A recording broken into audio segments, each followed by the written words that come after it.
Story time Telugu. అందరికీ నమస్కారం. ఈరోజు మనం తెలుసుకోబోతున్న స్టోరీ తోబుట్టువులు 9వ భాగం. ఒకరోజు ఎంఆర్ఓ ఆఫీస్ అంతా హడావిడిగా ఉంటుంది. గుమస్తా గారు, ఏంటి హడావుడి? ఈరోజు కొత్త ఎంఆర్ఓ గారు వస్తున్నారు కదమ్మా. ఇంతలో ఆఫీస్ ముందు ఒక కారు వచ్చి ఆగుతుంది.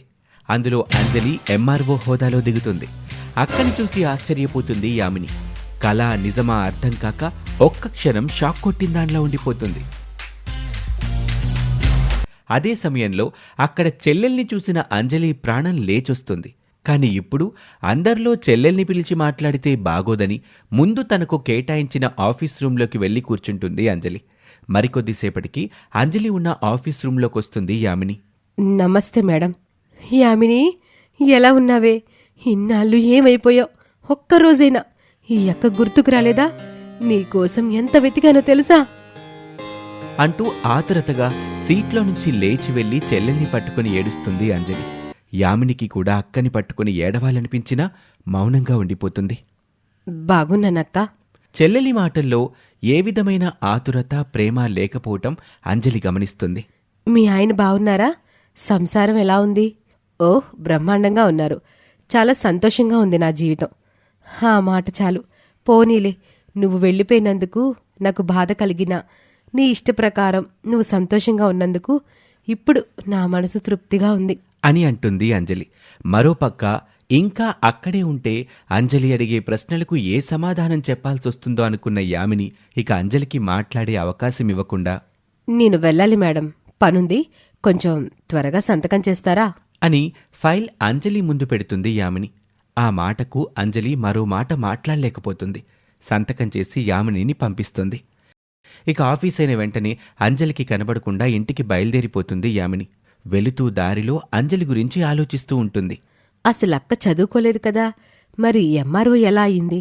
పైగా ఇప్పుడు నేనున్న పరిస్థితి అక్కకు తెలిస్తే తట్టుకోలేదు. నేను జాగ్రత్తగా ఉండాలి అనుకుంటూ దారిలో డే కేర్లో ఉన్న తన పాపను తీసుకుని ఇంటికి చేరుకుంటుంది యామిని.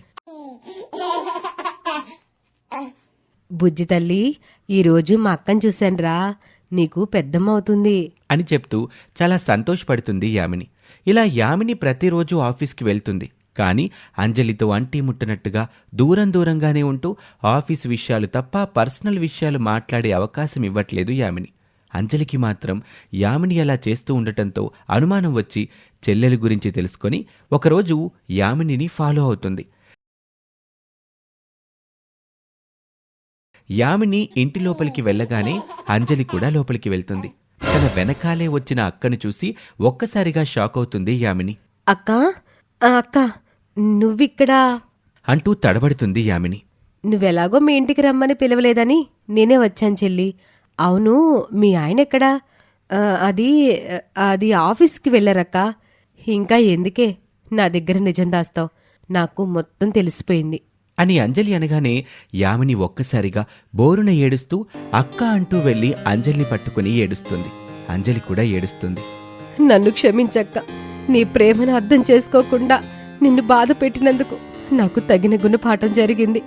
నిన్నింత బాధ పెట్టినా నా జీవితం ఇలా అయిపోయిందని తెలిస్తే నువ్వు ఎక్కడ బాధపడతావోనని చెప్పలేదక్క. ఆ మాటకు చెల్లెలి కన్నీళ్లు తుడిచి పాపని ఎత్తుకున్న అంజలి, ఇక నీకు ఈ కష్టాలు అవసరం లేదు, పద మనం ఇంటికి వెళ్దాం. ఇంత చేసినా ఇంకా ఈ చెల్లెలి మీద నీకు ప్రేముందా అక్క? నువ్వు నా చెల్లెలివి కాదే, నా బిడ్డవి. నీ జీవితం ఇలా అయిపోయిందని తెలిసిన మరుక్షణం నుండి నేనులా లేనే. పద యామిని, మన ఇంటికి వెళ్ళిపోదాం. లేదక్క, ఆ ఊరికి ఆ ఇంటికి రావడం నాకిష్టం లేదు. నాపై ఇంకా కోపం పోలేదా? అలాంటిదేమీ లేదక్క. నీ మాట వినకుండా వచ్చి ఇప్పుడు నా జీవితం ఇలా అయ్యాక మరలా ఊరొస్తే అందరి ముందు తలెత్తుకుని తిరగలేరక్క. చూడామిని, అలాంటివేమీ మనసులో పెట్టుకోకు. నిన్ను ఎవరూ తప్పుగా అనుకోరు.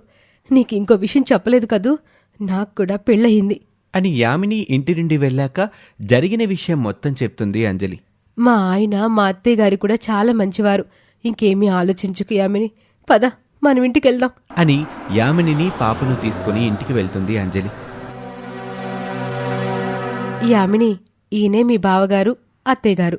నమస్కారం బావగారు. నమస్కారం అత్తయ్యగారు. నీకు మేమంతా ఉన్నాం. ధైర్యంగా ఉండమ్మా యామిని. యామిని, నువ్వు ఇంట్లో నుండి వెళ్ళిపోయినప్పటి నుండి ఇప్పటి వరకు మీ అక్కను మేమెంత ప్రేమగా చూసుకున్నా నువ్వు తనకి దూరమైన లోటు మాత్రం తీర్చలేకపోయా. కానీ ఇప్పుడు నువ్వు రావటంతో మీ అక్క మొహంలో ఆనందం కనిపిస్తుంది. నువ్వు కూడా సంతోషంగా ఉండి యామిని. త్వరలోనే అన్ని సమస్యలు సర్దుకుంటాయి. అలాగే బావుగారు. అక్క, నీ మంచితనానికి ఆ భగవంతుడు నిన్ను ఇంతగా అర్థం చేసుకునే భర్తను, అత్తగారిని ఇచ్చారు. నువ్వు నిజంగా చాలా అదృష్టవంతురాలివక్క. అవునక్క, నిన్ను ఎంఆర్ఓగా చూసినప్పటి నుండి ఒక విషయం అడుగుదామనుకుంటున్నాను. కానీ ఆ అవకాశం రాలేదు. నువ్వు చదువుకోలేదు కదా, మరి నువ్వు ఆఫీసర్వి ఎలా అయ్యావు? హో అదా, నేను ప్రతిరోజు రాత్రి టైలర్ షాప్కి వెళ్తున్నానని నీకు అబద్ధం చెప్పి రాత్రి బడికి వెళ్ళి చదువుకునేదాన్ని. నాతో అబద్ధం ఎందుకు చెప్పావక్కా? నాకు కూడా చదువంటే ఇష్టమని, నీకోసమే చదువు మానేస్తున్నానని నీకు తెలిస్తే నువ్వు కూడా స్కూల్ మానేస్తావని నీకు చెప్పలేదు. సారీ అక్క, నువ్వు నిజంగానే నా కోసం చదువు మానేసావని తెలుసుకోలేకపోయాను. నిన్ను అవమానించాను. నన్ను క్షమించక్క. పర్వాలేదులే యామిని. నువ్వు నన్ను వదిలి వెళ్ళిపోయాక నిన్ను తలుచుకొని బాధపడుతున్న సమయంలో నన్ను, నా ఆశయాన్ని అర్థం చేసుకున్న ఈ ఆనంద్ గారితో రాములు బాబాయ్ వాళ్ళ దగ్గరుండి పెళ్లి చేశారు.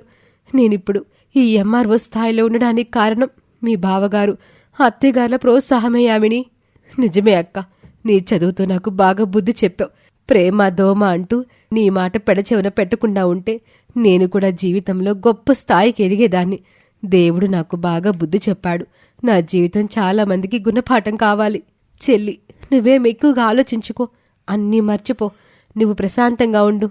అంజలి, యామిని భర్త గురించి ఏమైనా వివరాలు తెలిసాయా? ఎంక్వైరీ చేశానండి. త్వరలోనే తన మామయ్య కూతుర్ని పెళ్లి చేసుకోబోతున్నాడని తెలిసింది. అయితే త్వరగా పదంజలి, వెళ్ళి ఆ పెళ్లి ఆపుదాం. మనం వెళ్ళడం ఎందుకండి?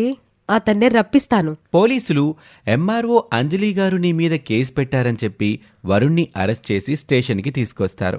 అప్పటికే అక్కడ ఉన్న ఆనంద్, అంజలిని, ఆ పక్కనే ఉన్న యామినిని చూసి బిత్తరపోతాడు వరుణ్. యామిని, ఎలా ఉన్నావు? ఇంకా బ్రతికే ఉన్నాను. నా జీవితంలో నేను చేసిన పెద్ద తప్పు నిన్ను ప్రేమించి పెళ్లి చేసుకోవడమే. సారీ యామిని, నా పరిస్థితుల దృష్టి అలా చేయాల్సొచ్చింది.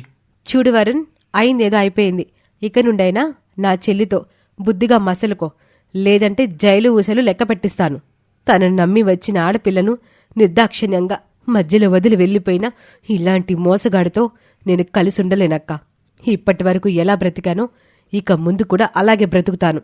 నీకు భర్త అవసరం లేకపోయినా నీ బిడ్డకి మాత్రం తండ్రి అవసరం ఉంది చెల్లి. అవును యామిని, తప్పులు చేయటం మానవ సహజం. వాటిని సరిదిద్దుకునే అవకాశం కూడా వాళ్ళకివ్వాలి. మీ ఇష్టం అక్క. మీరేం చెప్తే అదే వింటానక్కా. నన్ను క్షమించి యామిని. పరిస్థితులు తట్టుకోలేక, ఏం చేయాలో అర్థం కాక నిన్ను వదిలి వెళ్ళి చాలా పెద్ద తప్పు చేశాను. నీ మీద ప్రేమ లేక కాదు, ఇంకెప్పుడు నిన్ను బాధ పెట్టను అంటూ వరుణ్ పశ్చాత్తాపడుతూ యామిని చేతిలోని పాపని తన చేతిలోకి తీసుకుంటాడు. అంజలి, ఆనంద్ పోలీసులతో మాట్లాడి తమకు సహాయం చేసినందుకు పోలీసులకు కృతజ్ఞతలు చెప్పి అక్కడి నుంచి వరుణ్ణి తీసుకుని అందరూ ఇంటికి వెళ్ళిపోతారు. ఇంటికొచ్చాక ఆ మరునాడు వరుణ్ తల్లిదండ్రులతో కూడా మాట్లాడి ఒప్పించి యామినికి పెట్టాల్సిన కట్న కానుకలు పెట్టి సంతోషంగా యామినిని, వరుణ్ణి అత్తారింటికి పంపిస్తారు అంజలి, ఆనంద్. ఇంతటితో తోబుట్టువుల కథ సమాప్తం. మరొక ఆసక్తికర కథతో మళ్ళీ కలుద్దాం. మా ఛానల్ని సబ్స్క్రైబ్ చేసుకోకపోతే వెంటనే సబ్స్క్రైబ్ చేసుకోండి. నమస్తే.